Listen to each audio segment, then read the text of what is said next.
I'm so sick of this life. I just want to be free to decide what I do and where I go. I'm not free. I'm a slave. They can do with me whatever they want. Keep me, sell me, beat me, or punish me.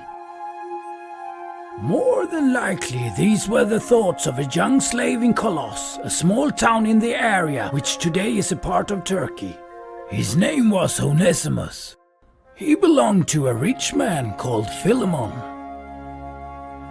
Actually, Onesimus did not have it all bad in Philemon's house. But he was a slave and he wanted to be free. The longer he thought about it, the more dissatisfied he became. Until one day he decided, I'm leaving my master. I'm going to get away from here. Onesimus began to plan what he would do and waited for a good opportunity to escape. Without realizing it, Onesimus was actually getting further away from freedom. He was rebelling against his master. This rebellion discontentment had wrapped themselves around his heart like chains. They ruin our relationships with other people. The longer they keep us prisoners, the lonelier we become. They take away all the joy in life. They block our relationship with God. They make us think more and more about ourselves and less about others. They ruin our emotions and make us jealous, full of hatred, and want to get back at others when they have hurt us. Maybe no one sees your rebellion and your discontentment, or how they are like chains in your life. You cannot free yourself from these chains.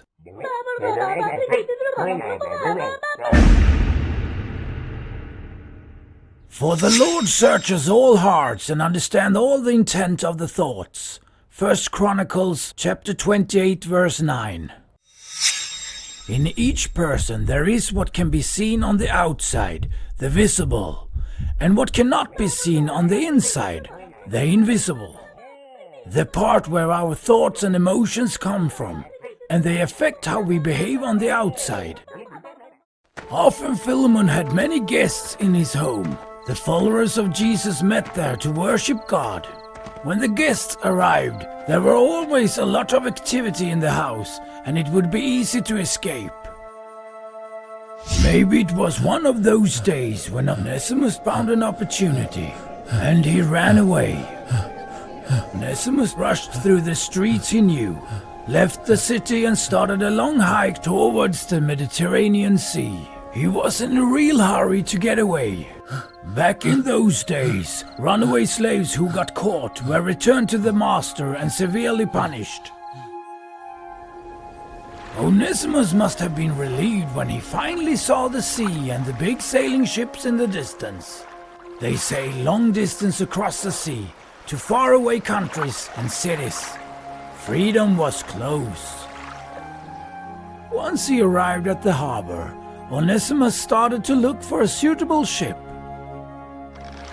Excuse me, where is your ship going? When are you leaving the harbor? Tomorrow morning, we will leave for Italy. Thoughts were spinning in Onesimus' head. Italy, Rome. That's where the emperor lives. Perfect! There Onesimus could live the free life he wanted, without someone always telling him what to do. Freedom was waiting for him there. Without hesitating, Onesimus picked this destination.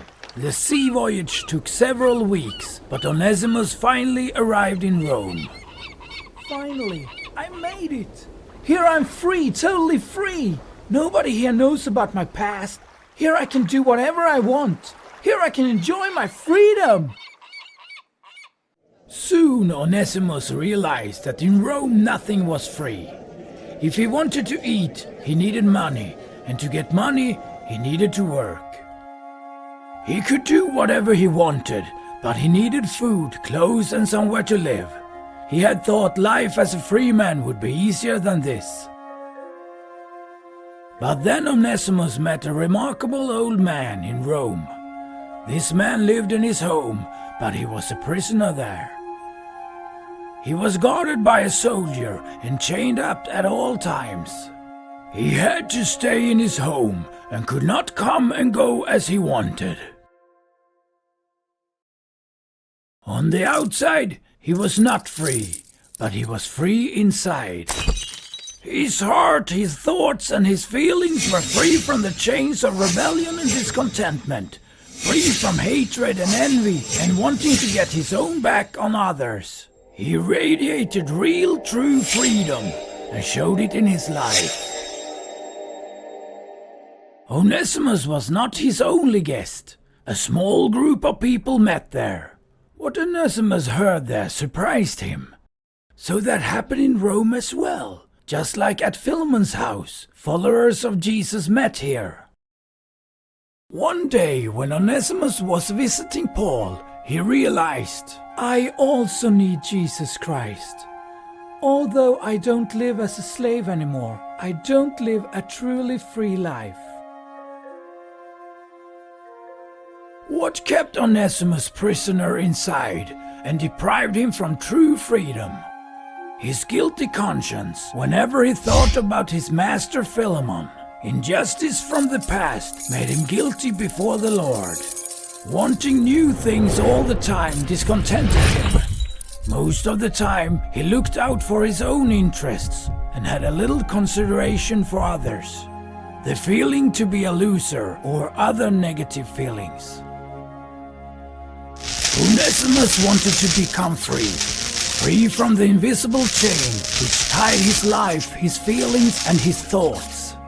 Do you remember what the Lord tells us in the Holy Bible about true freedom? So if the Son sets you free, you will be free indeed. The Gospel of John, chapter 8, verses 36. So Onesimus asked Jesus Christ to forgive his sins and to set him free indeed, free from his invisible chains. If you wish, you can become free today, truly free. Speak to Jesus about what keeps you in chains on the inside. Ask Jesus to forgive you and to make you truly free. Onesimus' life changed after Jesus had set him free. It was so good to live on Jesus' side. Onesimus decided to take care of Paul like a son would have cared for his father. In spite of all that had happened, something still bothered Onesimus. His past. Would it be a good idea to talk to Paul about it? The punishment Onesimus would face might be very severe when the truth came out. But he had to talk about it, so he told Paul the whole story. Paul probably said something like this. Onesimus, you have settled things with God. Jesus have given you true freedom. That's very good. But you also have to settle things with Philemon. In a very serious and sad voice, Paul would have continued. You have to go back to Philemon. For months now your master has to go without your work, although he once paid for you. Preparations were made for Onesimus' trip back to Philemon. Tychicus was to accompany him. He was to take in a letter from Paul to the Christians in Colossus. Paul also wrote a letter to Philemon. Then it was time to say goodbye. Do you feel like Onesimus? Does something you did in the past still bother you? Is there someone with whom you have to settle things, like Onesimus with Philemon? Maybe you told a lie to your mom or dad and knew it was wrong. Talk to them and say sorry. On his long sea voyage, Onesimus had plenty of time to imagine what it would be like to meet his master again. It must have been a very difficult trip for Onesimus. What will my punishment be? Was the frightening question on his mind. What a good thing that Onesimus could pray and tell Jesus about his worries and fears. Even the longest trip eventually comes to an end. When they finally arrived at Philemon's house and knocked on the door, Philemon opened it and could hardly believe what he saw. Tychicus and his slave Onesimus were there. What a good thing that they had Paul's letter to Philemon with them. I appeal to you for my son Onesimus, whom I have begotten while in my chains, who once was unprofitable to you, but now is profitable to you and to me. For perhaps he departed for a while for this purpose, that you might receive him forever, no longer as a slave, but more than a slave, a beloved brother. Receive him as you would me. But if he has wronged you and owes you anything, put that on my account. I, Paul, am writing with my own hand. I will repay. Surely Philemon was very surprised to hear this news. The Bible doesn't tell us what happened to Onesimus following after that, though I would imagine that after reading Paul's letter, Philemon forgave him and was happy to have him back in his house. One thing is certain though, Onesimus found true freedom, freedom from guilt, freedom to live with a clear conscience before God and other people, freedom to think more about others than of himself. Only Jesus can give this freedom. Have you found this freedom for yourself? If not, now you know how to find it.